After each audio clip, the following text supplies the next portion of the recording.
Roberta. Ela perguntando se em alguma visita você viu alguma coisa assustadora, algo do tipo. Ué, a pergunta número 1 que me fazem é essa, cara. Você já viu alguma assombração, alguma coisa nesse sentido? Nunca vi um fantasminha, cara. É uma coisa interessante, porque assim, a página, ela é apolítica, religiosa, quer dizer, ela não foca nada nesse sentido, ela é questão histórica. Então ela não tem uma religião, ela não tem um viés político, é pela história.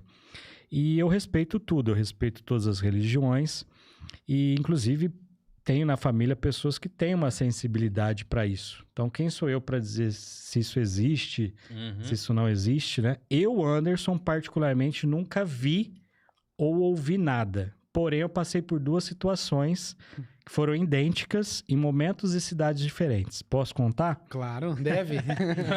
A primeira eu estava, inclusive, com o professor fazendo uma live em que eu estava ao vivo no túmulo das 13 almas do Joelma. Vocês já ouviram falar dessa história? Eu vi. Não conheço. O edifício pegou fogo, né? Isso, é bem interessante. O edifício Joelma em São Paulo pegou fogo. E aí 13 pessoas que nunca foram identificadas correram para o elevador. Foi a pior coisa que eles poderiam fazer. Ficaram presos e aí, enfim, morreram lá dentro e essas pessoas não foram identificadas. Então, elas foram enterradas sem identificação lá na Vila Alpina, em São Paulo, né? E elas passaram a ter o status de milagreiras, né? Que a gente pode falar um pouquinho do milagreiro depois, o que é. Muita gente talvez não conheça. E eu estava fazendo uma live direto lá desse cemitério, desse túmulo. O professor estava explicando também a questão dos milagreiros, questões técnicas. De repente, do nada, eu vi que eu estava falando e não estava aparecendo mais nada de movimentação. Porque a gente, quando está falando, você não presta atenção, você só vê o coração subindo, né? Alguma coisa nesse sentido. Parou. E eu vi que eu estava falando sozinho, já não tinha nem mais torre no celular. Tinha mais nada, tinha parado tudo. O celular tinha perdido a rede. E eu tentei salvar a live e não tinha como. A única chance era eu reiniciar o celular. E aí, ao reiniciar, a live foi perdida, não ficou gravada. Falei, cara, que estranho, né? Do nada, assim. Beleza. Aí um dia eu estava no Saudade, aqui de Ribeirão Preto, também fazendo a mesma coisa, filmando, uma visita cultural. O que aconteceu? A hora que eu estava passando, de repente, a mesma coisa. Aí você podia falar, pô, é uma queda de sinal. Tá, mas a queda de sinal, ela vai e volta, né? Essa não, ela trava o celular de uma maneira que você tem que... Eu tive que reiniciar e também não ficou gravada aquela parte. Então eu subentendi, aí uma coisa minha, né? Que algo ali não queria que fosse gravado. E a única chance foi acontecer isso, porque foi surreal, sabe? Não tinha... Outros lugares ficou gravada, funcionou normal. Então foram... Mas tem colegas aí que fazem esse tipo de trabalho que eu faço, que já ouviram ruídos, já sentiram odores, né? Alguns, inclusive, tem um amigo também que produz esse tipo de conteúdo lá em São Paulo, que ele não percebeu, e aí foi um seguidor dele que mandou, e eles investigaram e viram lá que aparece um vulto na filmagem. Então tem algumas coisas meio exóticas. Agora eu, Anderson, só essa questão do celular aí. É que você vai durante o dia, né? Isso, durante o dia. Ah, sim, já ajuda.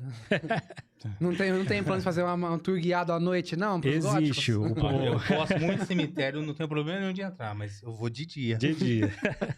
O professor está pensando aí no futuro, alguma coisa para a noite, porque já existe no Brasil. Lá em Campinas e em São Paulo existem esses tours aí. É um projeto que eles fazem à noite, depois do encerramento, mas não é por questão de terror, nada disso. É por não ter o acesso das pessoas de fluxo normal, por exemplo, não correr o risco de ter um funeral e você ter que atrapalhar, porque é um momento triste para a pessoa, né? Já aconteceu da gente, por exemplo, na terceira caminhada, de ter 2 enterros.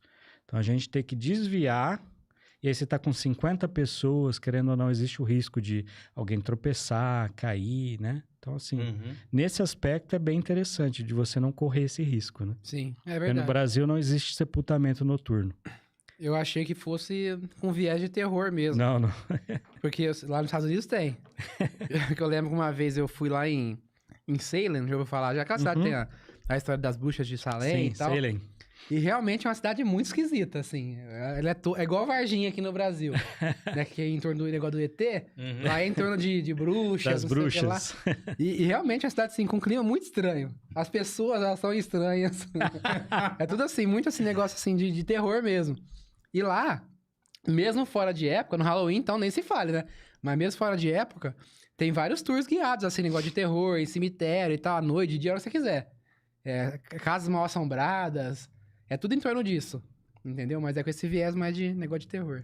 Isso eu perguntei, achei que Sobre fosse. essas lives aí, cara, eu seria teimoso. Eu faria de novo. De novo. Só pra testar. Eu faria de novo. Não, você não quer que eu vou filmar. Quando eu voltar lá na Vila Alpina, eu vou tentar. Aí depois eu falo pra vocês se deu certo ou não. Obrigado pela pergunta aí.